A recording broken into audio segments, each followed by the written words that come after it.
Hey everybody, Felix Staffelbaker here. Want to make a video because there was not only Silicon Valley Bank that collapsed due to the conditions of Operation Choke Point 2.0 and other mischievous deeds of the bank, but there was also a bank that crashed called Signature Bank. And what's interesting about this is Barney Frank has been a member of the board since June of 2015. Mr. Frank served as a U.S. Congressman representing the 4th District of Massachusetts from 1981 to 2013. He was also the chairman of the House Financial Services Committee from 2007 to 2011. And as the chair of the House Financial Services Committee, Mr. Frank was instrumental in creating the short-term $550 billion rescue plan in response to the nation's 2008 financial crisis. He later co-sponsored the Dodd-Frank Wall Street Reform and Consumer Protection Act, which is one of the things that came out of the financial crisis that put a bunch of regulations on banks on what they could lend. Remember, they were doing these credit default swaps that were having junk bonds rated as A plus rating and selling them with different things. They were selling homes that were totally underwater as good opportunities for people who they knew couldn't afford them. Here is a announcement from Business Wire. Silvergate Capital Corporation announces intent to wind down operations and voluntarily liquidate Silvergate Bank. The company is considering how best to preserve residual value of its assets. In La Jolla, California, March 8, 2023, Silvergate Capital Corporation, the holding company for Silvergate Bank, today announces its intent to wind down operations and voluntarily liquidate the bank in an orderly manner and in accordance with applicable regulatory processes. In light of recent industry and regulatory developments, Silvergate believes that an orderly wind down of bank operations and a voluntary liquidation of the bank is the best path forward. The bank's wind down and liquidation plan includes full repayment of all depositors. The company is also considering how to best resolve claims and preserve residual value of its assets, including proprietary technology and tax assets. In connection with the above, Centerview Partners LLC is acting as a financial advisor. Cravath, Swain and Moore LLP is acting as legal advisor, and Strategic Risk Associates is providing transaction project management assistance. In addition, Silvergate Bank made the decision to discontinue the Silvergate Exchange Network, which announced on March 3, 2023 on its public website. All other deposit-related services remain operational as the company works through the wind-down process. The companies will be notified should there be any further changes. And that's just really interesting given how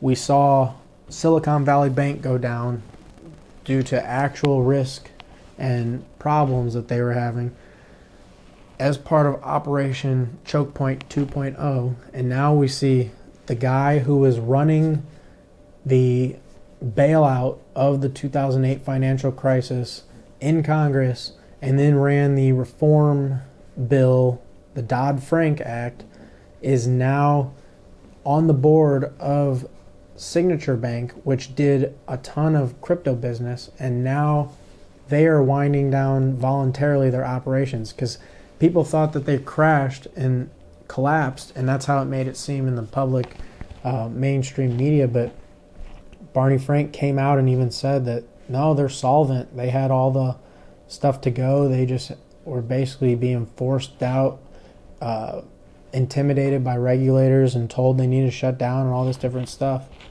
And we see yet another on and off ramp to the Bitcoin fiat ramp be taken out, and in a strategic way that most people don't even realize is going on.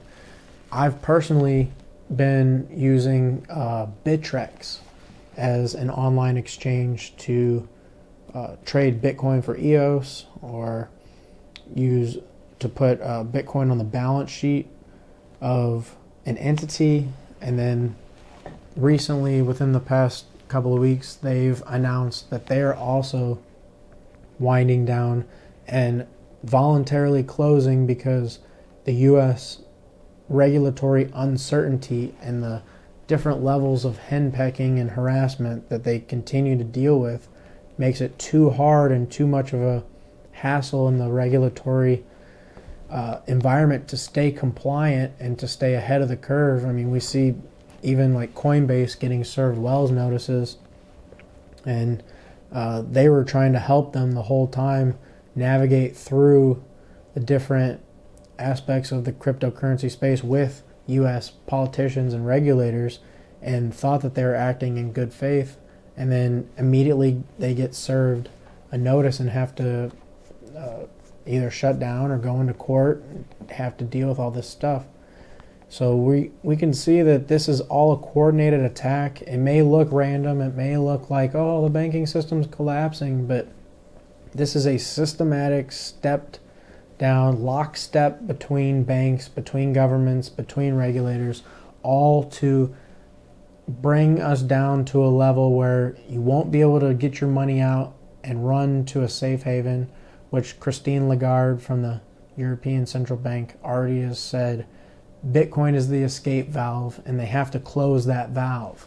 So when she makes that kind of statement, and then you see all the regulators below her fall in line and close off the ramps to Bitcoin, that lets you know that Bitcoin is the answer. Now, could they eventually in the future try to ban something or do something or whatever? Sure. But they can't take it from you. They can't stop you from transacting. They can't